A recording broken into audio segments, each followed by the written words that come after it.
میں اسکول میں صبح کی حاضری سے پہلے بہت نروس محسوس کرتا تھا۔ اب کہتے ہیں حاضر میڈم، کیا؟ ہاں میڈم۔ میں نے ہمیشہ کہا جی میڈم۔ میں نے ہمیشہ یہ کہنے کی کوشش کی کہ جتنا کم کہا جائے اتنا ہی اچھا ہے۔ 35 سالہ احمد کا یہی کہنا ہے۔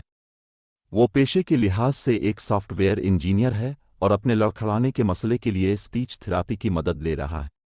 وہ کہتے ہیں اگر ہم ہکلاتے ہیں تو ہمارا کیا قصور ہے؟ اللہ نے ہمیں ایسا بنایا ہے۔ بچپن میں بھی میرا مذاق اڑایا جاتا تھا اور شاید یہ ساری زندگی جاری رہے۔ ایک تحقیق کے مطابق 8% بچے کسی نہ کسی وقت لڑکھڑاتے ہیں، لیکن بہت سے بچوں میں ہکلانا وقت کے ساتھ ٹھیک ہو جاتا ہے، بہت سے بچوں میں کچھ فرق نظر آتا ہے اور کچھ میں بہتری نہیں ہوتی۔ صبر کی امید۔ بچے میں ہکلانا واضح طور پر والدین کے لیے پریشانی کا باعث ہے اور وہ اپنے بچے کی مدد کرنے کے طریقے تلاش کرنے کی کوشش کرتے ہیں۔ ایک والدین جیری کا کہنا ہے کہ ان کے بیٹے نے 2 سے 3 سال کی عمر میں لڑکھڑانا شروع کر دیا۔ جب ہمارا بیٹا 5-6 سال کا ہوا تو میں نے محسوس کیا کہ وہ دراصل ہکلا رہا ہے۔ جب وہ چھوٹا تھا تو سوچتے تھے کہ بچے یہی کرتے ہیں۔ ہمیں اندازہ نہیں تھا کہ اس کی مدد کیسے کی جائے اور ہم دعا کر رہے تھے کہ وہ خود ہی بہتر ہو جائے۔ جیری کے بیٹے کی مشکلات وقت کے ساتھ بڑھتی گئیں اور وہ پہلے سے زیادہ ہکلانے لگا۔ ہر معاملے پر غصہ آ جاتا تھا۔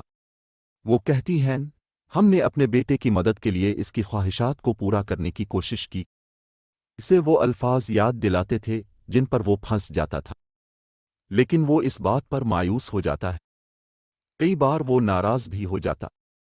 احمد کہتے ہیں کہ کئی بار ایسا ہوتا ہے کہ لوگ لڑکھڑاتے ہوئے شخص کی تقریر مکمل کر لیتے ہیں، جو کہ درست نہیں۔ وہ کہتے ہیں ہمیں اپنی بات مکمل کرنے کا موقع دیا جانا چاہیے۔ میں جانتا ہوں کہ آپ پاک دل سے ہماری مدد کرنے کی کوشش کر رہے ہیں، لیکن یہ ہمیں کہیں نہ کہیں پریشان کرتا ہے۔ ہم آپ سے اپنے تئیں تھوڑا صبر کی توقع رکھتے ہیں۔ ہکلانے والی سطحیں۔ جاوید، جو کہ ایک اسپیچ تھراپسٹ ہیں، ان کا کہنا ہے کہ پہلے کے مقابلے اب بہت سے لوگ اسپیچ تھراپی کا سہارا لے رہے ہیں تاکہ لڑکھڑانے کا مسئلہ کم ہو۔ جاوید کہتے ہیں کہ لڑکھڑانے کو 3 مراحل میں تقسیم کیا جا سکتا ہے: ہلکی ہلکی ہلکی، معمول سے زیادہ اعتدال پسند لڑکھڑانا، شدید ہکلانا۔ وہ کہتے ہیں جن بچوں کو ہلکے ہکلانے کا مسئلہ ہوتا ہے وہ جلد صحت یاب ہو سکتے ہیں۔ اعتدال پسند لڑکھڑانے والے بچوں کو 4-5 ماہ تک تھراپی لینا پڑتی ہے، جس کے بعد کافی بہتری نظر آتی۔ سنگین کیسز قدرے چیلنجنگ ہوتے ہیں اور ان میں 30 سے 40% بہتری کی گنجائش ہوتی ہے، لیکن تھراپی کے ساتھ ساتھ بچوں کی کوششیں اور اخراجات بھی اہم ہیں۔ تھراپی کے ساتھ مشاورت کی بھی ضرورت ہے۔ احمد کہتے ہیں بچپن میں نے کبھی نہیں سوچا تھا کہ میرا ہکلانا ٹھیک ہو سکتا ہے اور یہ علاج بہت مہنگے ہوتے ہیں۔ اس وقت ہمارے پاس اتنے پیسے بھی نہیں تھے کہ تھراپی کروا سکیں۔ جیری کہتے ہیں میرا بیٹا اسکول میں چیپٹر پڑھنے کے دوران لڑکھڑاتا تھا۔ استاد مجھے بتاتا تھا کہ میرا بچہ سست ہے، اس کے پاس اعتماد کی کمی ہے، لیکن اگر آپ ادب پڑھا رہے ہیں تو کئی بار کئی بچے پھنس جاتے ہیں۔ آپ کو سمجھنا ہوگا کہ آپ کو میرے بچے جیسے طلبہ کو تھوڑا اور وقت دینا ہوگا۔ صرف یہ کہنا کہ وہ سست ہے درست نہیں۔ اسپیچ تھراپسٹ جاوید اس بات پر زور دیتے ہیں کہ بعض اوقات ان لوگوں کو تھراپی کے ساتھ مشاورت کی بھی ضرورت ہوتی ہے۔ یہ کئی بار دیکھا گیا ہے کہ ہکلانے والے لوگوں کا خود اعتمادی اکثر گر جاتا ہے۔ ان کے ذہن میں یہ بات کہیں نہ کہیں رہتی ہے کہ اگر میں نے کچھ غلط کہا تو لوگ مجھ پر ہنسیں گے۔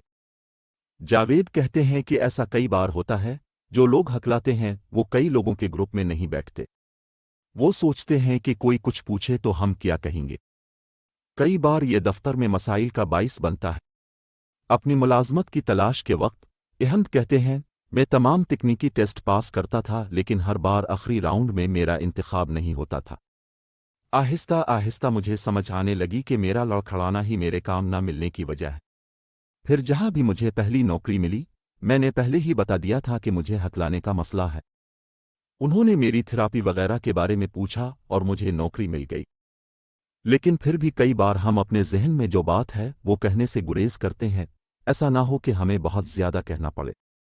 احمد نے تھراپی کے کئی سیشن لیے اور خود پر کام کیا اور اس کے ہکلانے کا مسئلہ کافی حد تک ٹھیک ہو گیا۔